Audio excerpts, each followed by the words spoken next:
Jangan lupa subscribe, like, komen, dan share YouTube TVRI Bengkulu. Dan nyalakan loncengnya ya. Terima kasih pemirsa, Anda masih bersama kami di Berendo Ruang Konsultasi. Kita lanjutkan perbincangan kita masih terkait dengan mencegah cedera pemirsa. Langsung aja kita tanyakan nih, kalau dari tadi kita bahasnya terkait dengan cedera ya, dari fisioterapi biasanya orang datang pada saat cedera. Sebenarnya fisioterapi ini bisa nggak sih dilakukan di pencegahan pada saat orang ini belum cedera nih? Gimana nih Bang?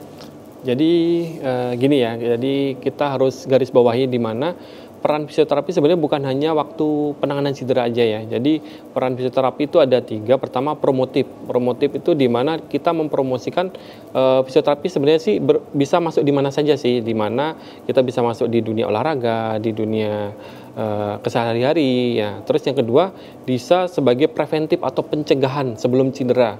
Jadi fisioterapi itu sebenarnya bisa memberikan edukasi atau sebagai treatment awal untuk sebelum orang mau olahraga ya, di mana dia sebelum ada cedera, sebelum berolahraga, jadi mencegah adanya cedera di akhir atau di belakangnya. Nah, jadi tidak harus datang waktu cedera aja fisioterapi itu ya. Jadi fungsi dari fisioterapi itu sebenarnya harusnya lebih tepatnya ke preventif ya, di mana setiap orang itu harus kita evaluasi dulu gimana kondisinya, posturnya, apakah ini rawan cedera apabila dia melakukan sebuah olahraga. Jadi fisioterapi bisa berkolaborasi dengan bidang olahraga lain kayak pelatih Mas Gilang ini. Jadi kita bisa mengasesmen bersama pas si atlet ini atau klien ini dia berpotensi apa tidak untuk cedera di ke depannya ya. Jadi kita evaluasi dari posisi kakinya, misalkan dia ada flat foot, apa ada permasalahan dari kaki O yang akan kedepannya akan memperparah kondisinya apabila dia melakukan sebuah olahraga. Jadi preventif itu sangat penting di mana mencegah cedera akan muncul di berikutnya ya, kalau kita nyebutnya nanti orang olahraga nanti tahu-tahu jadi cedera, apalagi orang sekarang kan semangat olahraganya lagi tinggi ya. Jadi harus kita evaluasi di awal preventif untuk mencegah cedera tadi. Oke, berarti malah lebih bagus ya Bang ya kalau misalnya dari awal, jadi untuk mencegah cedera ke depannya. Jadi konsultasi dulu ke fisioterapis atas saran dari biasanya pelatih kebugaran dari Bang Gilang ya Bang ya. Nah, kalau dari Bang Gilang nih Bang, kan banyak tuh Siva dengar nih orang-orang bilang kalau misalnya dia udah nyeri melakukan olahraga ya udah lanjut aja. Nah, itu gimana sih Bang pada saat orang melakukan olahraga tapi udah nyeri? Dari Kalau saya pengalaman pribadi pasti saya stop, saya tanyain karena apa, ingat nggak karena apa, gitu kan. Kadang-kadang orang tuh karena main bola, gitu kan. Kalau nggak memang habis lari, ya kan, dia siang fitness, sorenya dia lari lagi, otomatis kan kelelahan, gitu kan. Jadi nanti sebagai pelatih kebugaran kita mengedukasi lebih baik. Kalau misalkan kita tidak lagi on season itu lagi pengen menuju pertandingan, gitu kan, lebih baik latihannya sehari sekali saja.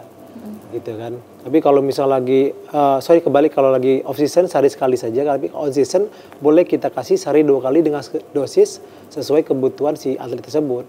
Karena yang paling penting itu kan peak performanya ya. Betul. Nah, dijangka pada saat pertandingan, bukan pada saat lagi on season berjalan gitu. Jadi ketika ada rasa nyeri, rasa pegel gitu, kemudian juga kelelahan akibat aktivitas sehari-hari, ya kan, kita berhak menanyakan dan member atau klien tetap juga harus ngasih tahu sama kita. Biar nanti program latihannya berjalan dengan baik sesuai arahannya kan.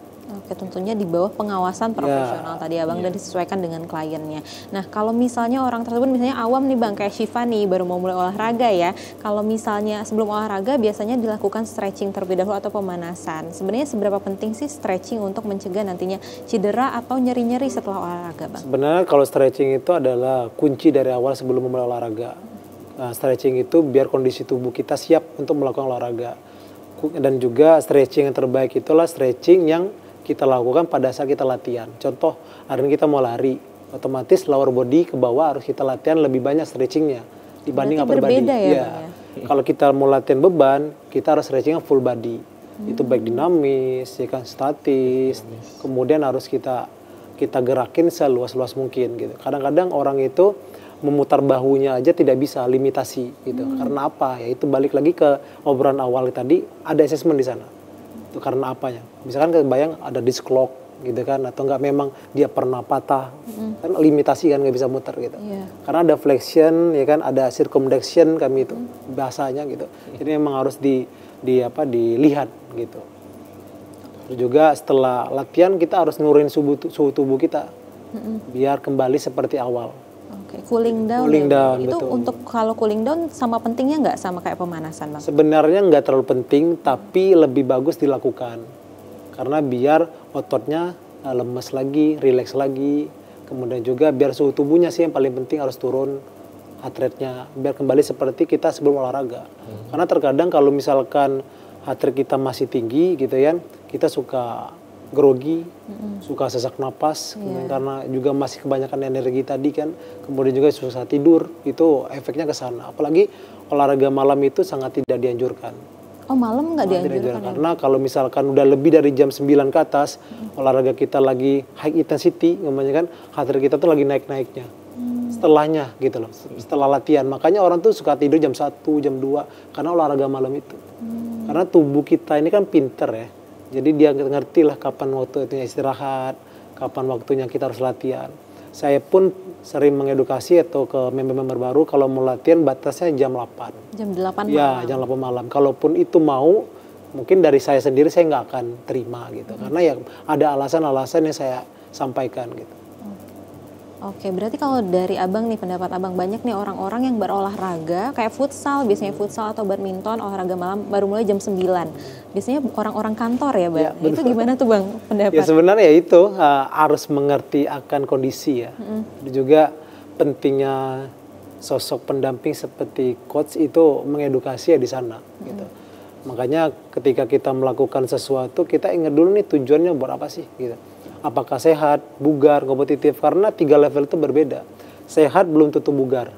Bugar belum tentu bisa kompetitif. Maksudnya apa? Ketika sehat, kita tuh belum tentu bugar. Katakanlah belum tentu bugar, gimana sih coach? Siang-siang kita udah ngantuk. Ya kan? Itu nggak bugar berarti, tapi sehat. Kenapa nggak bugar? Karena makannya kebanyakan gula. Ya kan? Terus juga ya udah habitnya seperti itu. Kemudian bugar belum tentu bisa kompetitif. Kompetitif itu seperti kita jadi atlet gitu. Karena kan saya juga pernah belajar di kuliah dulu, saudara merah sama saudara putih seseorang itu kan berbeda.